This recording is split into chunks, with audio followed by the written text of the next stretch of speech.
La taïga et l'Amazonie, les deux poumons verts de la planète, sont plus menacés que jamais. En Sibérie, les feux de forêt font rage depuis le début de l'été et plus de 13 millions d'hectares sont partis en fumée, soit la taille de la Grèce.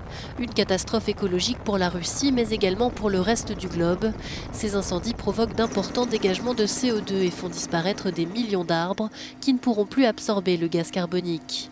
Pour Pablo Pacheco, de l'association environnementale WWF, les politiques de protection des forêts ont connu un net recul dans de nombreux pays.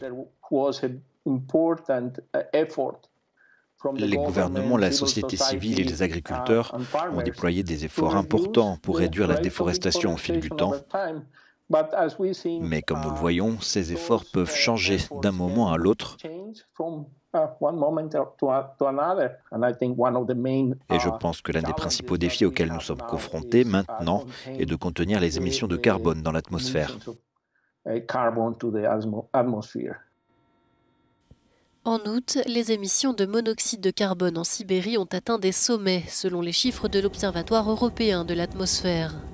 La forêt amazonienne est confrontée à une situation similaire.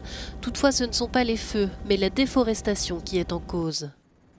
Le déboisement a progressé de 278% au mois de juillet 2019 par rapport à l'année dernière, selon l'Institut national de recherche spatiale. Pour le WWF, cette situation pourrait encore changer à condition d'une réelle volonté politique. Il faut manier la carotte et le bâton. Il faut de bonnes réglementations et veiller à leur application.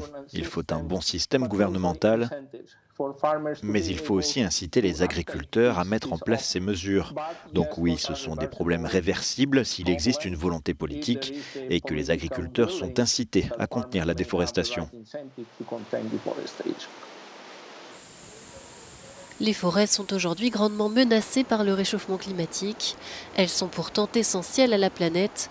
Couvrant plus de 30% de la surface terrestre, elles absorbent chaque année 2 millions de tonnes de CO2. Elles abritent également près de 80% de la biodiversité mondiale et environ 3/4 des sources d'eau potable.